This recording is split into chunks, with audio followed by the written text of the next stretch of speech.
પણ હવે આપણે વાત કરીએ બનાસકાંઠાના કોંગ્રેસના ઉમેદવાર જ્ઞાનીબેન ઠાકોર કે જે આ વખતે પ્રચારમાં ચર્ચામાં રહ્યા હોય તો એ મામેરાના કારણે રહ્યા છે. તો જ્ઞાનીબેનની કુંડળી શું કહે છે? આપણે આવીએ બીજી કુંડલી ઉપર, જેમનું નામ છે જ્ઞાનીબેન ઠાકોર. એમની જન્મ તારીખ છે 19 નવેમ્બર 1975. જન્મસ્થળ છે અબાસણ, બનાસકાંઠા. એમની જે રાશિ આવે છે એ આવે છે કુંભ. ગણેશજી કહે છે શનિ મજબૂત હોવાથી રાજકીય ફાયદો થશે, જવાબદારીઓ સોંપવામાં આવશે અને તેમાં પણ આપ ખરા ઉતરશો. તમામ પ્રકારની જવાબદારી નિભાવવાની ક્ષમતા છે આપણી અંદર. હંમેશા સેવાની ભાવના સાથે પ્રજા સમક્ષ આપ જાઓ છો અને જશો પણ. આર્થિક બાબતોમાં એક સ્માર્ટ રોકાણકાર પણ આપ છો. આપણું જે ગુરુ છે એ બહુ જ બળવાન છે, નીડર અને સાહસિક બનાવે છે આપણને. રાજકીય કાર્યોમાં સફળતા અપાવશે. સ્વતંત્ર રીતે તમે કામ કરશો. ગણેશજી કહે છે કે સામાજિક પ્રતિષ્ઠામાં વધારો જોવા મળશે. આવનારો સમય ચૂંટણીમાં આપણું મહત્વનું યોગદાન રહેશે. શારીરિક માનસિક રીતે ખૂબ જ હિંમતવાન રહેશો. પરિવારજનોનો સંપૂર્ણ સહયોગ પણ મળશે. ગણેશજી કહે છે કે સ્વાસ્થ્ય તમારું જે છે એ જબરદસ્ત રહેશે, એકદમ ફિટ રહેશે, એટલે એના વિશે ચિંતા કરવાની જરૂર નથી. શુક્રના લીધે આપ આધ્યાત્મિક અને પ્રામાણિક બનો છો. કેતુના કારણે ક્યારેક વિવાદમાં પણ આપ આવી શકો છો. ગણેશજી કહે છે કે આપણું જે આવનારો સમય છે એ જબરદસ્ત છે, બળવાન છે. આવનારા 5 થી 7 વર્ષ આપણા જીવનમાં આપ પોલિટિકલી ઘણું બધું અચીવ કરી શકો છો. જમીનથી જોડાયેલા છો, લોકોના હિત માટે કાર્ય કરો છો અને ભવિષ્યમાં પણ એ કરતા રહેશો. પોઝિશન વાઇઝ વાત કરવા જઈએ કે ચૂંટણી આવી રહી છે, 2 દિવસ પછી આપ એમાં ઉમેદવાર તરીકે ઊભા છો, તો એમાં પણ સરપ્રાઇઝિંગલી જો તમને પરિણામ મળે, પોઝિટિવ પરિણામ મળે, એવા પણ યોગો દેખાય છે. શુક્રના લીધે અને રાહુના લીધે તમને તમારા જીવનમાં જે કાંઈ પણ મળે છે એ અચાનક મળે છે. કદાચ આપે વિચાર્યું પણ નહીં હોય એવું પણ આપણને મળી શકે છે. અને સૌથી સારું એ છે કે લોકોના અંદર આપણા માટે માન છે, સન્માન છે અને લોકો આપણી વાતોથી પ્રભાવિત થાય છે. આવી કુંડલીઓમાં મેં જોયું છે કે 3 શબ્દો ઉપર એમની જે પકડ છે એ જબરદસ્ત મજબૂત હોય છે. એક છે કમ્યુનિકેશન, એક છે કોઓર્ડિનેશન અને ત્રીજું છે મેનેજમેન્ટ. વાતચીત કરવામાં સક્ષમ. કોઓર્ડિનેટ એટલે કંઈ પણ કોઓર્ડિનેટ કરવું હોય, કોઈની જોડે વાતચીત કરવી હોય, કંઈ પણ, તો એમાં પણ સક્ષમ. અને ત્રીજું છે આપણે કહીએ મેનેજમેન્ટ, એટલે બધું કેવી રીતે સાચવવું એમાં પણ સક્ષમ છો.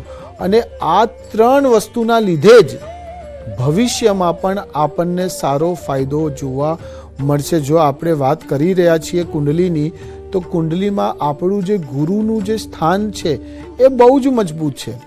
એટલે કેવી પણ પરિસ્થિતિ આવી જાય, કેટલા પણ આપણા દુશ્મન આવી જાય, કોઈ તમને કંઈ હાનિકારક નહીં પહોંચાડી શકે, કોઈ પણ કંઈ નહીં કરી શકે.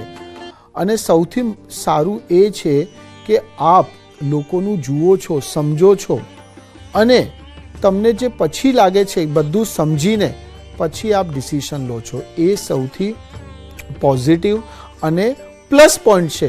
અને એના લીધે મને લાગે છે કે આવનારા સમયમાં પણ આપ એક મજબૂત લીડર તરીકે ઉભરી આવશો અને જે આપણા ઓપોઝિશન છે કે જે દુશ્મનો છે, કંઈ પણ આપણે કહીએ, તો એમાં પણ મજબૂતીથી આપ આગળ આવી શકો છો. આપ એક મજબૂત અને કદ્દાવર નેતા છો જ અને વધારે બદલાવ આપણી અંદર લાવી શકો છો. જો ભવિષ્યમાં પણ આપ હાલમાં કોંગ્રેસ પાર્ટીમાં છો, કોઈ પાર્ટી ચેન્જ કરવાનું પણ સમય આવે તો કદાચ એ પણ આપ કરશો. મને લાગે છે કે આપણા 5 થી 7 વર્ષ જબરદસ્ત છે, મજબૂત છે અને ગણેશજીના આશીર્વાદથી આપ જીવનમાં આગળ વધશો. કોઈ પ્રકારની ચિંતા કરવાની જરૂર મને લાગતી નથી. એન્જોય કરો. એટલે એમનું રાજકીય કદ વધશે એ નક્કી છે. 100%. બિલકુલ. તો આ તો વાત થઈ જ્ઞાનીબેન ઠાકોરની. હવે આપણે અહીંયા એક નાનકડા બ્રેક માટે રોકાઈ રહ્યા છીએ. બ્રેક બાદ જ્યારે પાછા ફરીશું ત્યારે વાત કરીશું ભાજપના નેતા અને આણંદના ભાજપના ઉમેદવાર મિતેશ પટેલની રાજકીય કુંડળી કેવી છે તેના વિશે.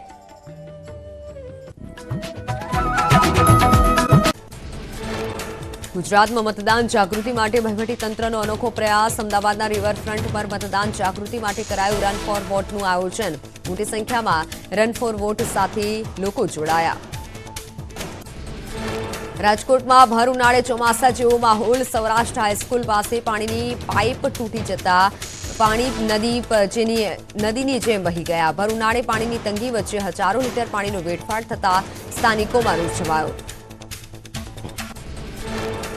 સાબરકાંઠાના ઈડરમાં મહિલાઓએ નગરપાલિકામાં હલ્લાબોલ કર્યો. પીવાનું અને વપરાશ માટેનું પાણી ન મળતા વિરોધ કરાયો. મહિલાઓએ પાલિકા હાય હાય અને પાણી આપોના નારા સાથે માટલા ફોડી વિરોધ નોંધાવ્યો. વારંવાર રજૂઆત કરવા છતાં નિરાકરણ ન આવતા રોષ જોવા મળ્યો.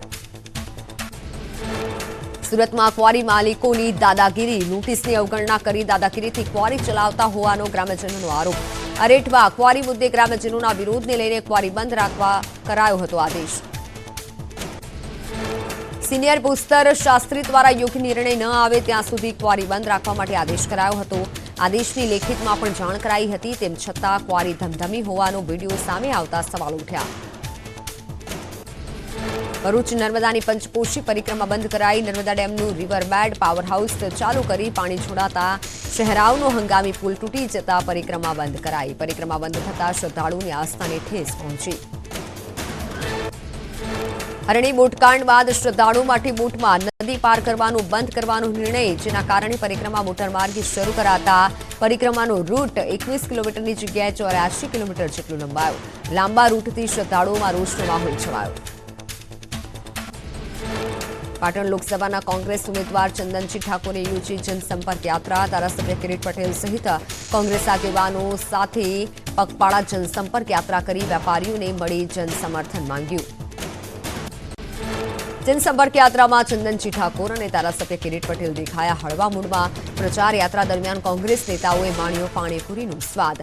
ચંદનજી ઠાકોર અને ધારાસભ્ય કિરીટ પટેલે પ્રચાર દરમિયાન ખાધી પાણીપુરી. તાપી બારડોલી લોકસભા બેઠક પર બહુજન સમાજ પાર્ટીના ઉમેદવારે કોંગ્રેસને ટેકો જાહેર કર્યો. બીએસપીના રેખાબેન ચૌધરીએ કોંગ્રેસના ઉમેદવાર સિદ્ધાર્થ ચૌધરીના સમર્થનમાં કર્યું. રેખાબેને કોંગ્રેસનો ખેસ પહેરી કોંગ્રેસમાં જોડાયા. રાજકોટ લોકસભાના કોંગ્રેસ ઉમેદવાર પરેશ ધાનાણીનો મતદારોને રીઝવવા માટે અનોખો પ્રયાસ. જસદણમાં મધ્યસ્થ કાર્યાલયના ઉદઘાટનમાં રિક્ષા લઈ પહોંચ્યા ધાનાણી. બળદગાડું અને બાઇક સવારી બાદ હવે પરેશ ધાનાણીએ કરી રિક્ષાની સવારી. સાબરકાંઠા લોકસભાના ઉમેદવાર શોભના બારૈયાએ મોડાસા શહેરમાં રોડ શો કર્યો. શોભનાબેન બારૈયા ટ્રેક્ટરમાં સવાર થયા. મંત્રી ભીખુજી પરમારે ઉમેદવારનું ટ્રેક્ટર ચલાવ્યું. રાજનીતિના પગરણ માંડતા શોભનાબેનના સારથી બન્યા ભીખુજી. દાતાના લોટોડ ગામે સામાજિક સંવાદ સંમેલન યોજાયો. ગુજરાત પ્રદેશ ઠાકોર સેના અધ્યક્ષ અલ્પેશ ઠાકોરનું ઢોલ નગારા સાથે સ્વાગત કર્યું. જિલ્લા ભાજપના પ્રમુખ કીર્તિસિંહ વાઘેલા સહિતના આગેવાનો હાજર રહ્યા. દાતાના પૂર્વ પીઆઈ સાથે 100 જેટલા લોકો કોંગ્રેસનો હાથ છોડી ભાજપમાં જોડાયા. અલ્પેશ ઠાકોરે કહ્યું હતું કે આ ચૂંટણી કોઈ જ્ઞાતિ જાતિની નથી. આ ચૂંટણી નરેન્દ્ર મોદીને ત્રીજી વખત પ્રધાનમંત્રી બનાવવાની વિકાસની ચૂંટણી છે.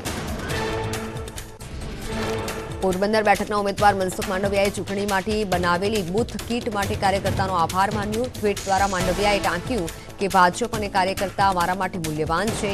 હું પણ ભાજપનો એક કાર્યકર્તા છું. સીએમ ભૂપેન્દ્ર પટેલ આણંદ લોકસભા ભાજપના ઉમેદવારના પ્રચાર માટે પેટલાદમાં સભા સંબોધી. મિતેશ પટેલને જંગી લીડથી જીતાડવા આહવાન કર્યું. ભાજપ સંગઠનના પદાધિકારીઓ તથા કાર્યકરો મોટી સંખ્યામાં હાજર રહ્યા. જૂનાગઢમાં કોંગ્રેસના ઉમેદવાર હીરા ચૂંટવાના સમર્થનમાં બાઇક રેલી. શહેરના રાજમાર્ગો પરથી પસાર થઈ બાઇક રેલી. કોંગ્રેસ તરફી મતદાન કરી જંગી લીડથી જીતાડવા માટે કરાઈ અપીલ. કેબિનેટ મંત્રી કનુભાઈ દેસાઈએ કોળી સમાજ પર ટિપ્પણી કરતા રોષ છવાયો. અખિલ ભારતીય કોળી સમાજના રાષ્ટ્રીય ઉપાધ્યક્ષ પ્રવીણ કોળીનું મોટું નિવેદન સામે આવ્યું. વિવાદિત ટિપ્પણીને લઈને કનુભાઈ દેસાઈએ રાજીનામું આપી તેવી કરાઈ માંગ. કનુ દેસાઈના નિવેદન બાદ કોળી સમાજમાં રોષ જોવા મળ્યો. રાજકોટમાં અખિલ ભારતીય કોળી સમાજના આગેવાનોએ માફીની માંગ કરી. કનુ દેસાઈએ જાહેર મંચથી માફી માંગે, નહીં તો ભાજપ વિરોધી મતદાનની ચીમકી ઉચ્ચારી. ઓડિશાની પુરી લોકસભા બેઠક પર સુરતવાળી થઈ. કોંગ્રેસ ઉમેદવાર સુચરિતા મોહંતીએ ટિકિટ પરત કરી. કહ્યું કે પ્રચાર માટે ફંડ નથી. ભાજપ ઉમેદવાર સંબિત પાત્રા સામે હતા મેદાને. ભરૂચ બેઠકના ભાજપ ઉમેદવાર મનસુખ વસાવાએ આપ પર કર્યા પ્રહાર. ગઠબંધનને ઠગબંધન ગણાવ્યું.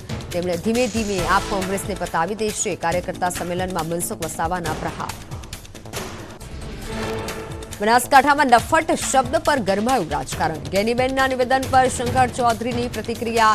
કહ્યું કે આવા શબ્દો રાજનેતાને શોભતા નથી. આવા શબ્દો બોલનારાને 7 તારીખની જવાબ આપવા માટે કરી અપીલ.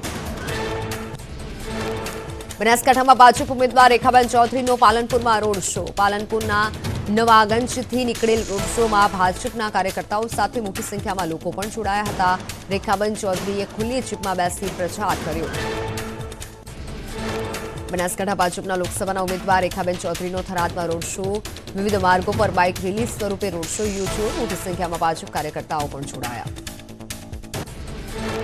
રાજકોટમાં કોંગ્રેસના માલધારી સમાજના આગેવાનનો અનોખો પ્રચાર. પરંપરાગત પહેરવેશ પહેરી પ્રચાર કર્યો. 150 ફૂટ રોડ પર આવેલા ઉમિયા ચોક વિસ્તારમાં પ્રચાર કરી કોંગ્રેસના ઉમેદવારને મત આપવા માટે કરાઈ અપીલ. આ તરફ બનાસકાંઠાની પાટણ લોકસભા બેઠક પર કોંગ્રેસ સચિવ પ્રિયંકા ગાંધીએ કર્યો પ્રચાર. બનાસકાંઠાના લાખણીમાં કોંગ્રેસના સમર્થનમાં મોટી સંખ્યામાં લોકો ઉમટ્યા. પ્રિયંકા ગાંધીએ ચંદનજી અને ગેનીબેનને જીતાડવા માટે કરી અપીલ. પ્રિયંકા ગાંધીએ મા અંબાના જયઘોષ સાથે સંબોધન શરૂ કર્યું. પ્રધાનમંત્રી મોદી પર આકરા પ્રહાર કર્યા. તો કે પીએમ મોદી તમને આપેલા અધિકાર નબળા પાડવા માંગે છે. પ્રિયંકા ગાંધીએ પીએમ મોદીને શહેનશાહ ગણાવ્યા. પ્રિયંકાએ કહ્યું કે પીએમ મોદી મારા ભાઈને શહેજાદા કહે છે.